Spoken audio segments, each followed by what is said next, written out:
Imagine this. You're at home alone, maybe reading a newspaper or watching TV, and suddenly your vision blurs, your arm feels weak, your words won't come out right. You know something is terribly wrong. Within seconds, you realize this might be a stroke. Your heart races, fear sets in, and your mind goes blank. But what if I told you there's a simple 3-minute trick that can make a difference before help even arrives? A technique that could save your brain, your body, and even your life. Before we get into it, remember this. Time is everything during a stroke. Every second your brain is deprived of oxygen, about 2 million brain cells die. That's why it's often said, time lost is brain lost. But while waiting for an ambulance, you are not powerless. You can take certain steps that can protect your brain until professional help reaches you. First, let's understand what's happening during a stroke. A stroke occurs when blood flow to part of the brain is blocked, usually by a clot or when a blood vessel bursts. This starves your brain of oxygen and nutrients, and within minutes, brain cells begin to die. This is why early action is crucial. But here's what most people don't realize. There's a short window of time where your actions can reduce the damage. That's where the 3-minute trick comes in. The first step is awareness, recognizing that you or someone around you is having a stroke. The easiest way to remember the signs is through the acronym FAST. F. Face drooping. Ask them to smile. One side may droop. A. Arm weakness. Ask them to raise both arms. One might drift down. S. Speech difficulty. Their speech may be slurred or strange. T. Time to call emergency services immediately. Now, once you've recognized these signs and called for help, here's what you must do next.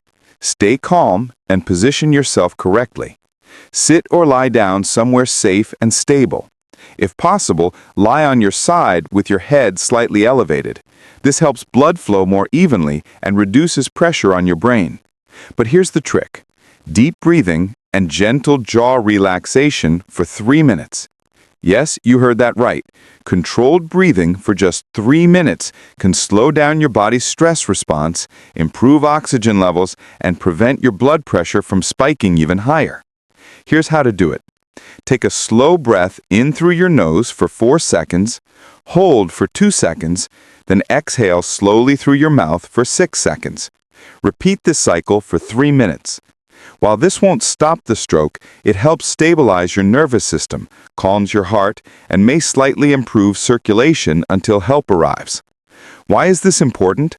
Because panic makes everything worse. When fear takes over, your heart rate and blood pressure rise dramatically, and that extra pressure can cause more bleeding or worsen the blockage in your brain. Controlled breathing keeps your body steady and buys you precious time. The second part of this 3-minute trick is jaw relaxation. This might sound strange, but when your jaw is tight, your body is in fight or flight mode. By consciously unclenching your jaw, relaxing your tongue, and keeping your mouth slightly open, you signal your brain to calm down. This reduces adrenaline spikes and prevents further tension in your head and neck muscles, which can actually ease blood flow.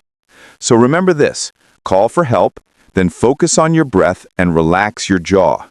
3 minutes of calm can make a difference between chaos and control. If someone near you is having a stroke, help them do this too. Speak gently to them. Tell them to breathe slowly and stay still. Do not give them water, food, or medicine. Do not try to move them unless they're in danger. Your voice and presence can reassure them, and that emotional calm can prevent things from worsening. Let's talk about what not to do. Don't wait to see if symptoms go away. Every minute counts. Some people make the deadly mistake of lying down to rest or trying to sleep it off.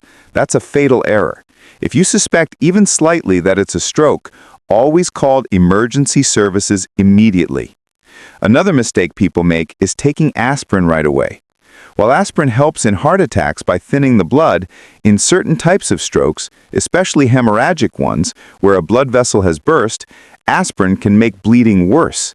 So never self-medicate. Only doctors can determine the type of stroke through a brain scan. Now, let's talk about prevention. The best stroke treatment is prevention. Keep your blood pressure in check, avoid smoking, eat heart-healthy foods, and move your body every day. If you're over 50, schedule regular checkups and manage conditions like diabetes, high cholesterol, and atrial fibrillation. Most strokes are preventable, but they require awareness and consistency. But what if you live alone? This is where preparation matters. Keep your phone within reach at all times, especially in your bedroom and living area. Set your emergency contact on speed dial. You can even write your address and medical information on a card near your phone, so if you're too weak to speak, help can still reach you quickly. And don't underestimate the power of mindset. In that critical moment, fear can paralyze you. But if you remember what you learned here, to breathe, to stay calm, to relax, you take back control. You become your own first responder. There's a story of an 82-year-old woman named Mary who lived alone. One morning, she dropped her coffee cup and noticed her right hand wouldn't move. She felt dizzy and slurred her words when trying to call her daughter, but she remembered watching a video about stroke response. She immediately sat down, called 911, then focused on breathing slowly and relaxing her jaw. When paramedics arrived 7 minutes later, she was conscious, calm, and able to describe her symptoms clearly. The doctors later told her that her calmness likely prevented a severe escalation and she made a full recovery. That's the power of simple awareness and composure. So if you take one thing from this video, let it be this. Never underestimate what you can do in those first few minutes. The 3-minute trick, breathe deeply, relax your jaw, and stay calm while waiting for help, might not cure the stroke, but it can protect your brain, stabilize your body, and give you a fighting chance. And if you're watching this not for yourself, but for your parents, grandparents, or loved ones, please share this message with them. Knowledge can literally save lives. Every moment matters. Every breath counts. Stay alert, stay prepared, and stay calm, because sometimes those 3 minutes make all the difference.